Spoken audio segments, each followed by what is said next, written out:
I would say we get an influx of a few new people every day at live.perillo.com, where this chat is constantly going. And one of our new visitors today came to us after I subscribed to his videos in YouTube. He was demonstrating a few products, some of which I had, some I didn't, and I just was kind of drawn in. I'm like, this is kind of cool. I like people who play with gadgets and show me what they think.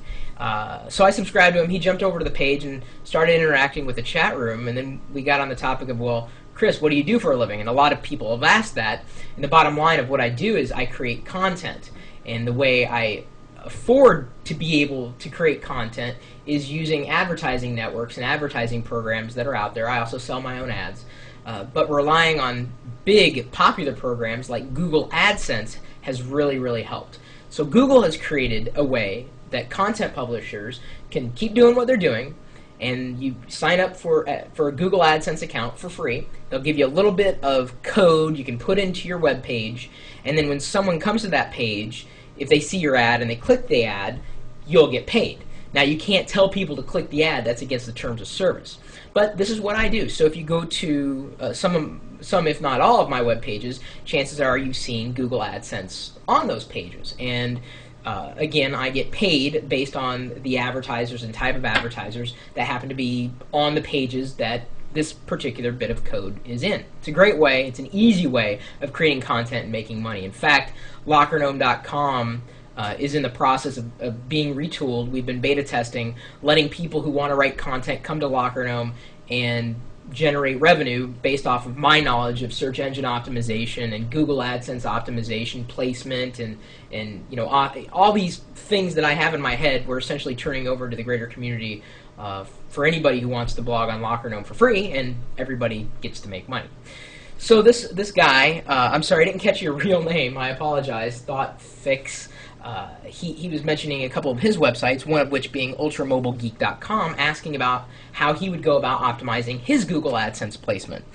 And you know, I'm more than happy to give this, you know, help for free. I do it all the time. Some people buy or sell, you know, hundreds of dollars worth of ebooks on this stuff, but to me it's just like, oh, well, this is all you got to do. So here's all this guy's got to do. At ultramobilegeek.com, I'm looking at it right now. It looks like it's a blogger account, which means that the template or the page look and feel isn't likely to be very customizable.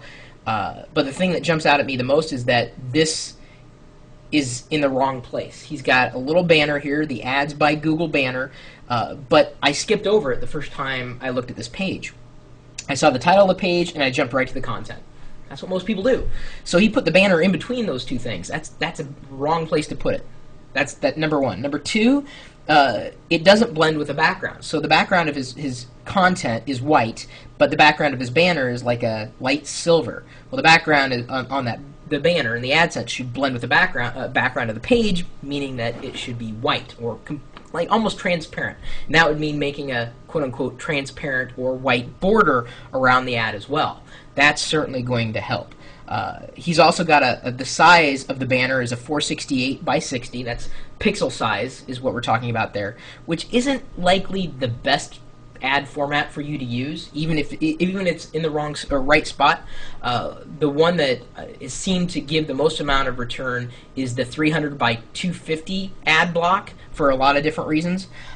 If you put that block, or if you have the ability to put that ad block either right after your content and before the comments, or if you take a smaller ad block and if you can put it kind of beside the content of your post, that's certainly going to get you a little further in terms of results that you're seeing. Because my guess is as in this position, you're not seeing much results at all. In fact, I bet you'd be lucky to make $1 a day with this particular position. But at least you've done the right thing and not put the ad in the sidebar. That's typically not a good thing. You know, don't put ads on the page as an afterthought. If you're trying to make money, you know, do it in a way that, you know, is going to be good for you and is going to benefit the reader. I've always looked at Google AdSense as less, yeah, it's advertising, it's sponsorship, but, you know, I've found it to be extremely useful, especially if I'm looking for related information on a page, if I come to it through the search engines, or if I come to it through a friend. If I'm really genuinely interested in more information, to me, it's less like advertising and it's more like related links. and that's always helpful if I'm again looking for more information. So those are some general guidelines in terms of what you might think about and how you might think about placing ads on a page, or even signing up for Google AdSense to begin with. I've been using it pretty much since they started the program, and it's been absolutely amazing for me.